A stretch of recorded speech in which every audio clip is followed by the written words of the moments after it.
Você já sentiu aquele calafrio de como se algo tivesse errado? Um arrepio na nuca, o peito apertado e aquela voz sussurrando no seu ouvido dizendo: não vai nesse lugar, não entra. Se tivessem ouvido essa voz, talvez alguns estivessem vivos hoje. Eu sou ela da telinha pra você, Evelyn Souza, garota na TV.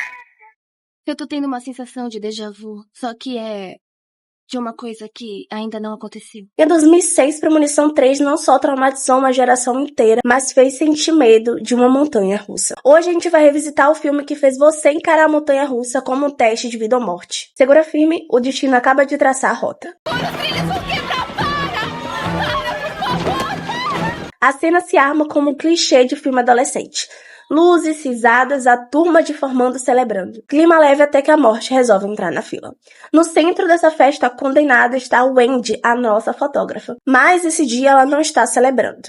O olhar dela está distante, o coração está com ritmo acelerado. Ela sabe e ela percebe que tem algo acontecendo, que ela não consegue ver. Ao redor dela, o esquadrão de vítimas perfeito. O adolescente nojento com a câmera, Frank, que só existe para que a gente torça que ele morra logo. Adivinha quem é? As duas patricinhas idênticas a Ashley e a Ashlyn. Metidas, burras, aqueles personagens criados pela franquia pra deixar como uma lição de moral. Além do casal e o namorado da Wendy, Jason. A montanha-russa Devil Flight. Eu acho Devil Flight. O cenário grita tragédia. Vemos ali uma ansiedade, um pressentimento que grita, mas ninguém leva a sério. É só uma montanha-russa. Na entrada, a morte começa a rabiscar o seu plano. A Wendy, ela tenta desesperadamente mudar o assento, sentar no meio, mas a amiga insiste em sentar na frente. Por que eu? Só porque eu sou mulher? Nada a ver, eu vou pra faculdade e vai demorar pra eu fazer isso de novo. Eu vou na frente. O namorado Jason decide quem vai com a Wendy no par ou ímpar com o Kevin. E sinceramente, Jason merece o que vem pela frente. Se é o meu namorado, é término na hora. Cara, coroa. Droga! Que saco! Bom, o carrinho dispara, a velocidade ali rouba o ar, né? Então a mecânica começa a falhar.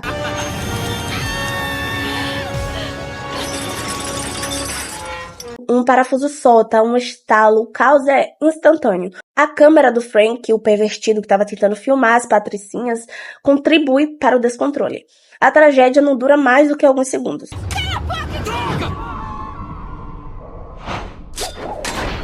O trilho cede, os corpos voam. Então a Wendy desperta. Era uma premonição. Ela está em pânico, mas a histeria salva sua vida. Quero sair, me deixa embora. Wendy, calma, tudo bem? Não, vai tudo cair, vai cair. Wendy? O Kevin, ele tenta ajudar ali, os seguranças acabam tirando eles à força. Na confusão, alguns descem do carrinho. O Kevin, a Ashley e a Ashlyn, o Frank, que é o pervertido, o Laius, que é um atleta, e o Ian e a Erin. Mas o Jason acaba ficando preso no carrinho. Ele até tenta sair pra ajudá-la, mas ele não consegue porque os operadores da montanha-russa acabam não ouvindo. Eu quero sair daqui! Seu porra! O carrinho parte e a Wendy assiste lá de fora a contagem regressiva para a morte do namorado. E aí, minutos depois, a montanha-russa descarrilha e todos que ficaram lá são lançados para a morte. Exatamente do jeito que ela vive. Semanas de luto e culpa, a Wendy estava em crise, paralisada, porque sentindo a culpa, né, de não ter conseguido tirar a amiga e o namorado de lá, mas não havia o que fazer. É Kevin que a resgata a sanidade. Ele aparece com o caso do voo 180, lá do primeiro filme, falando sobre o padrão das mortes, mas a Wendy não acredita. Eles iam fazer uma viagem pra Paris. Quando estavam a bordo, um cara teve uma visão que o avião ia explodir. Ao tentar sair de lá, as gêmeas a encontram a Wendy e, por pena, fingindo que são boas pessoas, tentam convencer a Wendy a ir pra clínica de bronzeamento com elas, mas não adianta porque ela não quer ir. Na casa da Wendy, ela tá muito deprimida com tudo que tá acontecendo e a irmã dela parece que não tá nem aí. Ela tenta conversar um pouco com a irmã dela, mas eu vejo que a conversa com ela não dá em nada. Conversar com ela em nada é a mesma coisa. Ela entra no quarto em busca da pulseira da sorte que ela tem, mas a Wendy diz que precisa da pulseira da sorte, porque acabou de passar, né, por um filme de terror e tal, mas a irmã, pelo visto, não tá nem aí. Isso aqui é meu. É a minha pulseira da sorte que a vovó deixou pra mim em testamento.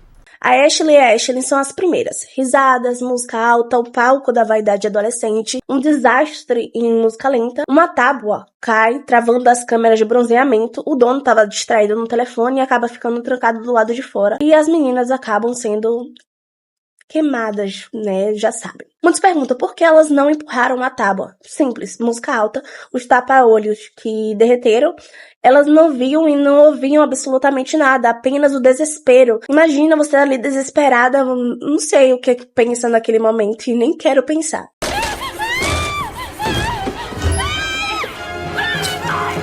Wendy e Kevin partem para uma missão suicida de salvar os outros. A primeira pista é o drive-thru. Um caminhão quase os acerta. O vento muda, aquele sinal clássico que a morte está no local. O carro desgovernado acaba descendo uma ladeira, o impacto é brutal, eles acabam escapando por um fio, mas o Frank, que estava na frente, morre quando o motor do outro veículo acaba acertando a sua cabeça. Pula, pula! Mais um nome riscado na lista da morte. No dia seguinte, a arrogância do Lewis... Eu esqueci o nome dele agora, me perdoa.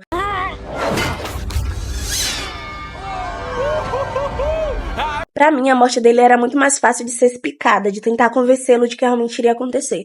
Mas o ego e a arrogância dele não deixou. Me dá um ódio dos meninos tentando explicar pra ele o que tá acontecendo, mas ele com seu ceticismo... Ai, me perdoe, mas eu pensei, morre logo. Deixa morrer, mata. 35 jogos no colégio sem contusão.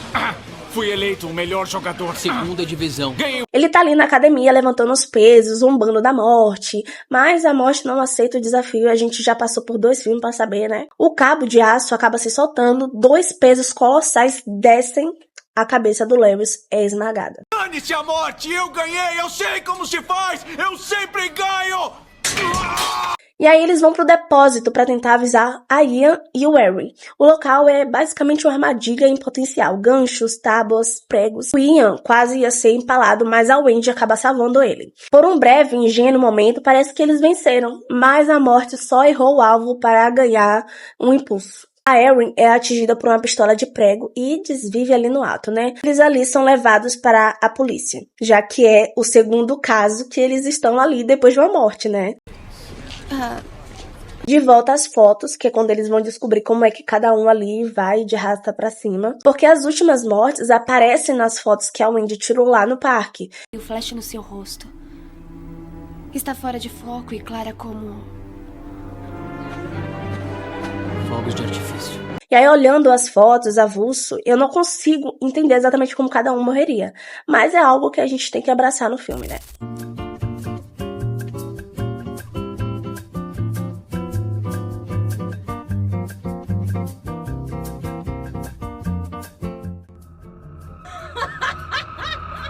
A Wendy, ela nota um reflexo, um brilho de uma pulseira da sorte. Aquela pulseira que ela e a irmã dela estavam disputando pra ver quem ia ficar. Então, quem é que tava no banco da frente? Tira uma foto disso.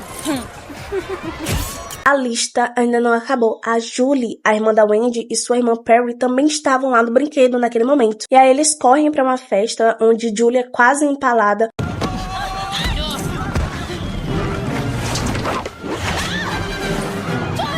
Eles chegam a tempo, mas a Perry, a amiga, acaba indo, né, sendo atingida por um impacto de um mastro. Ela é a próxima!